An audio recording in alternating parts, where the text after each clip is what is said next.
Hello, ladies and gentlemen, and welcome to this interview. Today, I got to sit down with Muscle Man Malcolm, and we had such a great conversation about, of course, Waffle House. And he did have a wrestling match last year, so we briefly got to touch on that, but that story is hilarious. You're going to definitely want to hear that. So, of course, if you're new here, then please subscribe because I have shorts coming out all week from this interview, and I also interviewed Queen of the Ring Alex, and all of her shorts as well as the interview itself is already up on the channel, so go check it out after this one. But please sit back and enjoy this interview with Muscle Man Malcolm. Malcolm, thank you so very much for joining me here today, man.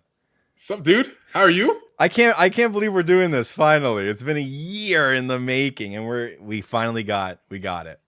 Because you're such a busy guy, because you interview all these big creators. Now, I'm glad you took time to talk to little old me. No, man, you're awesome. You know what? I think that there is only one way that we can start this interview, right? I think you know where I'm going. Malcolm, what is your Waffle House order, man? Ooh, okay, so it has to be a salad, right? Hold the croutons. We're putting extra tomato, extra onion. We're putting some ranch on it, some vinaigrette dressing. We might slice up some smoked salmon, and we might add what else can you add to a salad? I'm thinking some Swiss cheese. I don't like that answer. Oh well, deal with it. Oh my goodness, that's my answer. That's your answer. That's it. We're moving on. Yep, that's my answer. We're moving on. I think the craziest thing that happened to you recently is that you asked The Rock for his Waffle House order. Yeah. What? What happened there? I'm just as shocked as the next guy. Yeah. So, I mean, I went to the press conference for Elimination Chamber, and I was a part of the press conference. I was there, sitting there in awe that The Rock was there. And I was told to ask him a question. And I was like, well, say less. What should I ask him? And they said, ask the question. I'm like, oh, that question. Say less. So yeah, I asked his Waffle House order. In fairness, that was supposed to be Rock's last question because he enjoyed mine, but it was also on the silly side. He decided to take a couple more. So anyone who also talked to The Rock after that, you're welcome. I got you an opportunity to talk to The Rock because my question was so great and dumb and great and stupid. So you put the next guy over. That's what I'm saying. I get back to society. Right. I get back to the community. I think the coolest part of that answer was the jukebox. It's such a Rock thing to do where he goes, I'm a jukebox junkie. I'm like, yeah, I was like, whoa. What, the 90s? This is amazing. Yeah. You know what? His order is better than yours so far. Freaking, you're the this guy. You're the Waffle House king over here. This guy orders a salad. Yeah, just a salad. That's it. Oh my gosh. All right. Yeah. Well, you know what? Going back just a little bit, how did you first get into wrestling? Yeah, just wrestling in general. I mean, my dad showed me wrestling when I was 8 years old. It was I think it was Night of Champions, Triple H, Cena, 08. And I was like, wow, these two dudes, they're really buff. They're real jacked. I like it. One had jorts on, so I was like, even better. I love this. So after watching that match and then really getting into it more in 2009, WrestleMania 25 era, Matt and Jeff. Matt killed Jeff's dog, which to me was like just wild and crazy. Like, who is this guy? So I learned more about it, and I was like, well, this is crazy. I love this so much. And then I saw this big black dude, and I was like, oh crap, you're Mark Henry. You look like my dad. You actually don't look like my dad. My dad is Native American, but like, you're my dad now. So that's how I got into wrestling. I found out Mark Henry is my father, who isn't my father, and I realized Jeff Hardy had his dog killed, or yeah, his brother killed his dog. Yeah. I don't remember the storyline. I can 2009 was a crazy time. My first match was Undertaker versus Shawn at WrestleMania 25, but I don't remember anything else about that card. Oh, that card was amazing. Besides the actual main event of it, that sucked. Yeah. Exactly. And so you know, you get into it from a young age. And so at what point during your wrestling journey do you actually want to get into interviewing? I think my first ever interview was 2017. It was in Maryland. It was right outside the arena that they're wrestling in. It's with Lance on Hawaii. He's now part of NXT now, part of the bloodline. Or he's part of the family at least. I interviewed him. I was 17 years old. I already had a cool connection with him because he was at the first ever independent show that I ever saw. So I thought it would just be cool to talk to him about his career and whatnot and put it on my YouTube channel.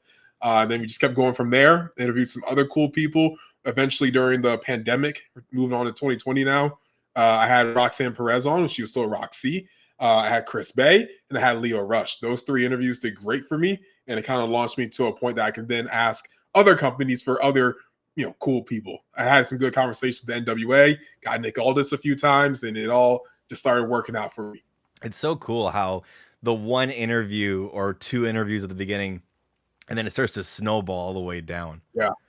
Yeah, it's amazing, man. Honestly, like it's most of these wrestlers that you talk to, like they all talk to each other about who interviews them a lot. So it's cool when you interview someone, you're like, oh yeah, someone so and so told me about you. I'm like, oh, hopefully it was good things.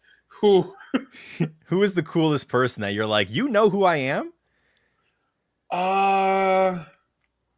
There's just so many.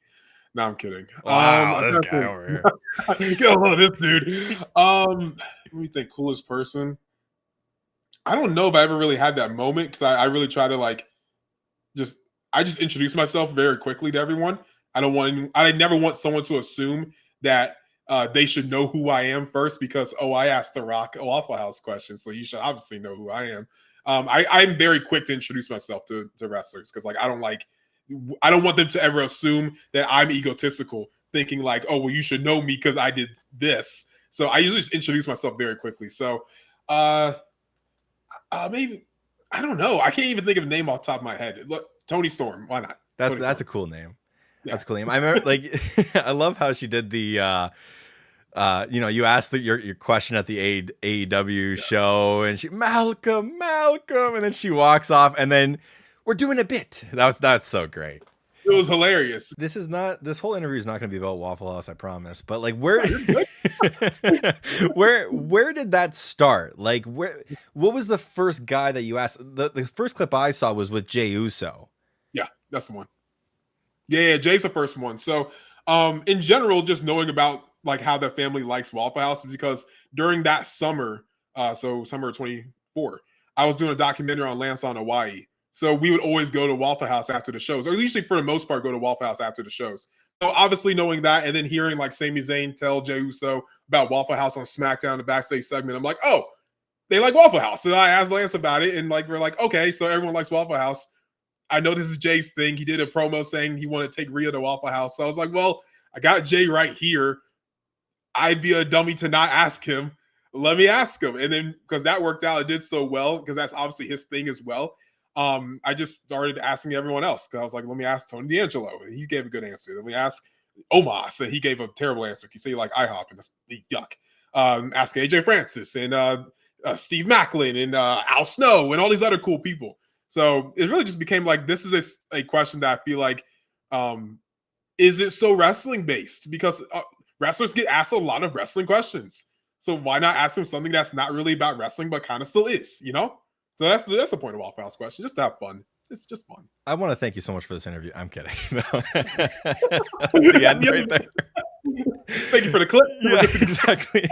Thank you for the Waffle House questions. Next person. I think the coolest thing about your interviews, at least in my opinion, is like the small Easter eggs that you put in there. Your intro to your interviewers is kind of like a Disney Channel transition. What is that?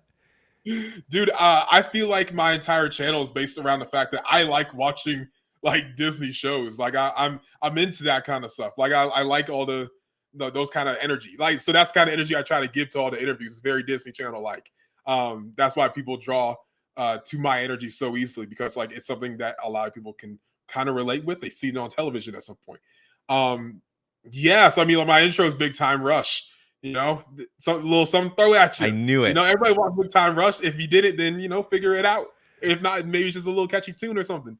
But, you know, I try to just give like really positive energy to the wrestlers, because like these guys go through a lot. They're beating their bodies up. If they're taking 10 minutes, 5 minutes, 20, whatever it is, to talk to me, I'm going to try to give them the most positive energy I can possibly give them, and get some little banter here and there. Let them poke fun at me. I'm going to try to poke at them, but not like actually poke at them, because they're big and scary and can beat me up. I don't want that. But, you know, just try to give them some positive energy just to get through the interview. I loved, you know what, like I was looking at your interviews, and like obviously they're those big names that you've interviewed, the Jey Usos, the Zillas, right? You've got the big boys, but then it's almost like the small viewer count interviews are really cool to go and watch. I loved your Leo Rush interview, you know, and you kind of broke character and you're like, you guys weren't this mean to me beforehand. And it's like, obviously they weren't, but like, Yeah. it is so cool just to hear them in character and just roasting you. And then you had the question of you watch kids in bathrooms, just how quick you were. I was dying. Yeah, honestly, because like I had that connection with Leo already, where I've literally known Leo since he made his like pro wrestling debut. I was like 15 at the time. I've quite literally watched his entire career from start up until right now in AEW and back when he was in WWE and all over the Indies. So like I've already had that connection with Leo for a while now. That if I say something a little off-handed like that, like, oh, you watch Sing in the bathroom, like that's weird to say to someone. But it's like Leo knows it's coming from like this is just like a joke place. Not like I'm trying to get you some real clickbait, weird stuff, you know? So having that connection with wrestlers is obviously like the reason I'm able to do some certain interviews now, that I can have a little more banter with them, because they know that I'm not trying to do anything crazy. I'm not trying to make you look bad. I'm just doing it for the bit, just doing it for the joke, you know? And I feel like it's almost like you're almost there. Like you're almost at that Chris Van Vliet level. Like it's like I'm like, this guy is so close. He's so close, because you're interviewing so many top names, and then you know you'll do the interviews on the balconies or at backstage at the shows, and then we got that little taste of you and Chris sitting in a room together, and I was like, hey, that's really close. Right? Like how close do you feel that you are to finally sitting down with a wrestler for 1 hour in a proper studio? I don't like 1 hour interviews, actually. I'm like, it's not for me. Chris is great at them. Chris, this is the reason why Chris is number one. And I'm okay with that. I just try to be in a completely different lane from what Chris does. Because if I try to do the 1 hour come to the studio type of deal, I just look like Chris Van Vliet. I don't want to be Chris Van Vliet. I want to be Malcolm, Muscle Man Malcolm, Malcolm Muscle, whatever you want to call me. I want to be that guy that you go to for like the fun, positive, and then you go to Chris for like real conversation and really get into the nitty gritty kind of deal. Yeah, I can't do a 1 hour interview, because like I'm just going to start making more and more jokes the whole time, and it'll become less about wrestling. It's not for me. I have a short attention span. Being real, I can't handle it. I can't sit there for an hour. So like good 10 minutes, 15 minutes. We're going to have some fun, talk about some wrestling, ask about Wafflehouse, get out. Moving on to the next person, especially doing this at like independent shows and whatnot. These guys are busy. You know, they don't have a whole lot of time to give you, but the time that they're going to give you, you know, you got to make use of it, you know? So I'm not a 1 hour guy. I'm just more of a, let's just get it. Let's get to the nitty gritty. Let's have some fun. Waffle House. Bye. See you later. I feel like as interviewers, we kind of, there are some interviews where we maybe don't expect a whole lot from. It's just one of those interviews that we just, oh yeah, it'd be awesome to interview that person. And then we come out of it and we're like, man, that was a great conversation. Who has been that one for you? There's a few. I'll say a recent one, right? So I just interviewed Kenzie Page recently. She's an NWA Women's Champion. Not that I didn't expect anything to come out of that. Obviously, I already know she's a very accomplished person. I already knew her accolades going into it. But just the fact that I know a lot of fans, a lot of wrestling fans aren't watching NWA on a weekly basis. So I really just wanted to try to get as much personality from her that I could put on like an interview for mine, right? So learning more about her and just like doing the research behind the scenes about it and then coming into the conversation, I feel like I was able to pull more than I've seen her do in other interviews. Just because, not because of research, but just because like I could tell the things that she's interested in, and, you know, and how she might want to talk about it. So I try to just lean into like things I think she's interested in, and really just want to highlight her because like she's such an amazing talent and someone that while in the NWA right now, I think by the time she's 23, I think by the time she's like 27, she might be wrestling on Mondays or Fridays. You feel me? Like she's that good. So I really like doing interviews where I can like try to just help any way I can. Because I mean, I'm not like the number one interviewer in the world, but I'm like top 10 somewhere. So like anything I can do to help, let me try to help. You feel me? Right. And you know, then on the other side of the coin, there's been the best interviews, right? Like you were backstage with Jeff and Matt Hardy. Like that's insane. Yeah. So then who has been your favorite interview to date? I really like all the ones I do because like I feel like I get to learn a different side of people and like I get to banter with them differently. As like a kid growing up loving wrestling, it's hard not to say like Jeff Hardy is definitely gonna be one of them. Kofi Kingston is gonna be one of them because I was there when he won the world title. So like have to, get a chance to talk to him was freaking amazing. Favorite. It's really hard to say. I mean, there's just ones I really like. There's none that I don't like. Uh I really want to maybe Omos. I mean, like that's my guy, you know. So I mean, it really could be a lot of different people. I don't know. There's too many to pick from. Yeah. I'm gonna say Omos for right now. I'll say Okay. Omos. Omos with a question mark. Yeah. The John Cena answer would have been my next one. My What do you next mean, John interview. Cena? So like, Oh yeah. he's all philosophical, right? So it's like, John Cena, what's your favorite title reign? My next one, right? So Yeah, I mean, philosophical's fun and stuff. But I like to have fun, brother. Like that's cool. That's cool. That's how you want to talk. That's cool. But now I'm picking real names. Yeah, I get it. One wrestler that you've seen blossom over the years is Jacob Fatu, right? You've had those two interviews with him, and then now he is a mega star on TV. Yeah. Did you know, like, there was something in you that was like, this dude's gonna be huge one day? Yeah. I mean, we did like 5 interviews actually. Like the first one we did was it was in Dallas, WrestleMania 38. It was backstage at MLW. Most of these are based around MLW, and then one was at like another indie show. I mean, yeah, I think I see exactly what everyone's seeing right now. I think I feel like I'm good at like knowing which indie talent are like you're definitely going to be someone special. So like I want to have that interview with you that people go back and watch. So that's why like I feel like my interviews with like someone like Zayda Steele, who's doing so amazing right now. Obviously, she's ID'd and she's gonna eventually be in WWE. Like I feel like when people look her up, they're gonna see the interviews I've done with her. I feel like the same goes with Zilla. The same goes with now Jacob. Yeah, Jacob. I mean, that dude is so amazing. I mean, he's a great person off camera to talk to. That's why I felt so comfortable doing more than one interview with him because the banter with him is just amazing on camera and off camera. That guy's a world champion. I mean, I know he got the U.S. title right now, but the big gold is not even just big gold. The big gold, Cena's gold, is all coming soon. That dude is so amazing. Yeah, like I think one of the only reasons why I know the name Zayda was because of your interview with her. Like when you interviewed her, I was like, I don't know who this person is. And then I see her and I'm like, oh, okay, Malcolm got the early scoop. That's honestly the goal. Like it's like just knowing which indie talent you're like, I can tell this person, even if like they're not wrestling in the biggest independents right now, or they're not, soon to be signed to WWE, AEW, TNA, whatever, that like this guy or girl, like they have something special. And I feel like I have a good read on certain talents that I'm like, yeah, you're gonna be someone very soon. Like soon as it like could be this year soon. So like let me try to interview you before it's a longer process to get to you because once they get signed, you got to go through people in order to get to them. So like, let me get you now.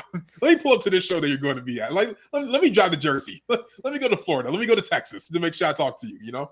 Right. And kind of going away from interviewing now, you ended up wrestling. You had a wrestling match. And I thank God that I didn't interview you last year because once I saw that you're wrestling, I'm like, hey, here we go. You wrestled AJ Francis. What was that like? Painful. It hurt. Wrestling hurts. I'm not gonna wrestle again. That hurt. I have such a higher I respected wrestling to like the highest level. I respect it even more. So I'm like, dude, that hurt. That sucked. People do that on like a weekly basis. It sucks. I am not made for wrestling. I'm made for interviewing wrestlers. I like lifting. I'm a power lifter, but I am not a wrestler. That's all for them. Good on them for doing it. AJ Francis, though, what a professional. Love AJ as a human being and as a professional because like that guy truly understands, in my opinion, and I'm just a fan, but I feel like he truly understands what the wrestling business is. And yeah, all power to him. I mean, like he's done some great stuff. He's helped a lot of creators in the scene. And just like, I don't know, just like the person he is, I feel like a lot of people have their opinions on him because they saw an article online or their favorite wrestler in whatever brand say something about him. So now they feel like they should talk negatively about him. That's a good human being. Like, he's like a genuinely good human being, because in the world of wrestling, there's a lot of people that aren't. I haven't encountered too many, but like there's a lot of people that aren't. AJ Francis is probably one of the best humans that's involved in the business, and I feel like a lot of fans need to respect that a lot more. Also, the in-ring work he does. If you actually watch one of his matches, I'm glazing right now, but like if you actually watch one of his matches, like bro's actually good. So all this like, oh well, he went over the top rope the wrong way. Okay, yeah, it happened. That was a slip up. Stuff happens. But like he actually can wrestle. His stories are actually good. The promos are actually good. Like, give the guy a real chance because he's a real talent, you know? Even seeing him in his match versus BDE, like that was Fire. Cool that like Brandon, he got out of the way, right? And then AJ flips into a table in the corner. I'm like, that was sick. And it put BDE over like crazy. It did. Now BDE's wrestling for the Revolver World title. Him and Myron recently. I didn't get a chance to watch the match yet. I will later today. But yeah, BDE's doing some crazy stuff right now. Congrats to that guy. He's killing it. Got all the subs, and he wrestling. Brother is winning right now. I'm so happy for him, honestly. Yeah, exactly. No, he's doing great. Doing great. And I think the one clip that I saw of you in your wrestling match was, I'm gonna hit him with my butt, and then you just you sprint out. The charisma, right? The Malcolm charisma coming out. It's like Disney Channel energy is what I try to give, you know? Disney Channel energy. So yeah, I said I was gonna hit him with my butt. That happened in Maryland. Good tag team match with a friend from college, actually, who was becoming a wrestler at the time. Yeah, just fun times, honestly. Had a great time doing it. Hit a guy with a Samoan drop. Yeah, threw up the ones, baby. I'm not part of it, but like I felt like I was in it for a second, you know? I feel like you're like the honorary Oos, you know? And that's for them to decide. I'm just happy to be, you know, invited around, you know? Exactly. Yeah, we got to meet, me and you, in person, you know, in Toronto. You're a big dude. Like, I didn't realize how big you were. So like, yeah, wrestling, it felt like wrestling was kind of your next path. But yeah, you had that one match done. That's it. Yeah, I'm done. I mean, like, I like lifting. I'm a power lifter. I like strength sports. I train in boxing in general. Will I become a boxer? No. I don't. Like, I think I'm a smart guy, but I don't think I'm like smart enough to be considered a smart person. So I think boxing would just make me stupid. So I'm not going to do that. But like, I want to have like one boxing fight and then call it. I just want to say I did it, just like the wrestling. I had one match just to say I did it. I'm done. I'm forever just a strong lifter. I'm real life strong. I'm the strongest person in the wrestling internet community. There's not much to work with there, though. Saying you're the strongest, wrestling personality. Sorry, brother. Saying you're the strongest wrestling personality is like saying, I don't know, something. See, I told you I'm not smart. Point is, I'm real life strong. Like, I'm real strong in general. I be lifting some stuff. I be eating cheeseburgers too, because that be tasting yummy. But I be in the gym. I be in the gym with it as well. Yeah, I interviewed Queen of the Ring recently, Alex. Love Alex. Yeah, and she said that she's used you as a bodyguard a couple of times. Yeah, no, Alex is awesome. Alex is really good at what she does. Fantastic interviewer. I feel like a little slept on sometimes. I don't feel like people give her enough credit. Alex is great. Like, I feel like more wrestlers should do interviews with Alex. So if you're a wrestler out there, if you're watching this for some reason, if you're looking at me, I don't know why, don't look at me. You should do an interview with Alex, because like she will give you a very entertaining interview that also won't be just boring wrestling questions. No one wants to ask about your dream match and then, who's your favorite wrestler growing up and your Mount Rushmores. She'll give you real good questions. So do interviews with Alex. She's amazing. All right, I have to delete the Mount Rushmore question now. Kind of going full circle here with the WrestleMania 25, you watched Matt and Jeff Hardy face each other. Yeah. You also got to interview them backstage. Yeah. What was that like? What was it like talking to the Hardy Boys? Really cool, honestly. The first time I ever interviewed Matt, it was at a StarCast event. Really good dude. Didn't really expect him to like remember me the next time I like saw him or spoke to him. He did, which was awesome. I think last time I interviewed both of them together, it was at River City Wrestling Con in Orlando. Same day where AJ Francis slapped me in the face, and it hurt a lot. Like, my ear still hurted for like 2 months because he slapped hard because he big boy. But no, interviewing both of them together, they were very gracious with their time because they were about to leave. They're like, no, we'll give you some time. So the fact that they were able to, it meant the world to me, honestly. Jeff Hardy is the greatest black man I've ever met in my life. Honestly, I mean, like, he's bigger than Obama in '08. Jeff Hardy is the coolest black person you will ever meet in your lifetime. That's Matt Hardy too. You're invited to the cookout. That's how I feel. Thank you so much for this interview, Malcolm. We're ending on that, baby. That's it. You know, if people want to listen to your interviews, where can people find you? I am the goofiest wrestling interviewer you'll ever meet, and I'm okay with that. I'm very proud of it. You can find me everywhere, Malcolm Muscle, on social media, on YouTube, Muscleman Malcolm. I host a show called Muscle Memory. We talk to everyone in the WWE. Well, try to talk to everyone in the WWE, AEW, TNA, NWA, whatever, fill in the blank letters.